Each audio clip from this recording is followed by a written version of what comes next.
realidad, ang pinaka-nakakagulat ay yung pangyayaring bago ang mundo na ito. Nagulat ako dahil nag-init ko og tubig para sa termo. Ako mo kaya mo tubig ininit guys. Ay kung sino nagpangapi.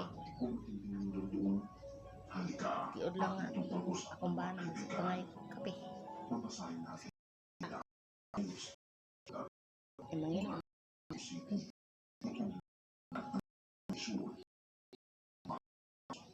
May suot ang termos.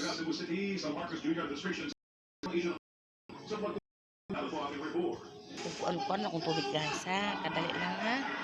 Hindi rata magmaritis guys. Tapos kong tubig guys.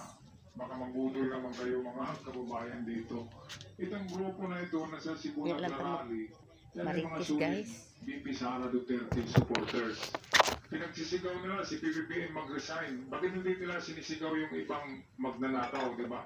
Yung mga magnanakaw talaga na tinuturo. Bakit hindi sinisigaw na mag-resign si Escudero, mag-resign si Jinggoy, palaging PBBM, ibig sabihin, targeted na. Ngayon, ay kung pagbasihan na natin Kung silpong guys. Guys, guys, maguba na niya.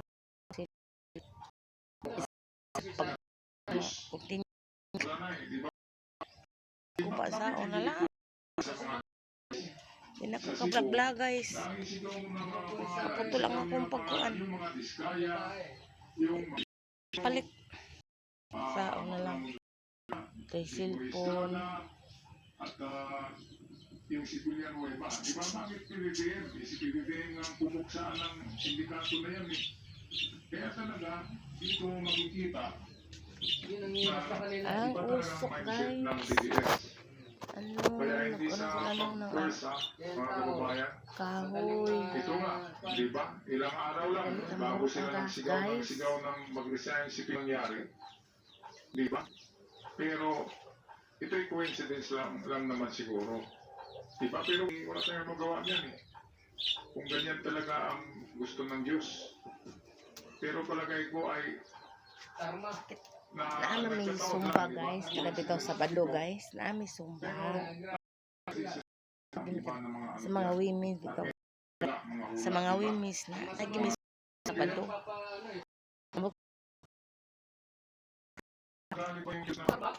Ang bait na presidente nito. Pagmumurahin lang. Diba? Bakit hindi nila murahin yung mga diskaya? Yun ang mga magnanakaw, yung kanilang idol na VP Sara, isa rin yun. Diba? 11 days lang, ginastos lahat ang 540 million, bakit hindi nila mumurahin? Ibig sabihin, ay targeted lang. At ang idol nila ay exempted sa pagiging magnanakaw kahit na nagnakaw na. Diba? Ito kasi ang nakakaano sa DDS, bakit PBBM palagi ang babagsakin ang mag-resign? Iba naman yung mga nagnanakaw. Imbis si PBBM nga ang nagpahuli, nagpaano dyan. Nagpulgar sa sindikato na yan. Dapat magpasalamat sila. Diba? Kaya kahit si Katunying ay na-realize na eh. Panagsiksiin mo kung ano mo guys. Si PBBM. Okay, so patuloy tayo sa balita, courtesy sa atin ng RTVM. Bye. Bye. For watching. Auntie.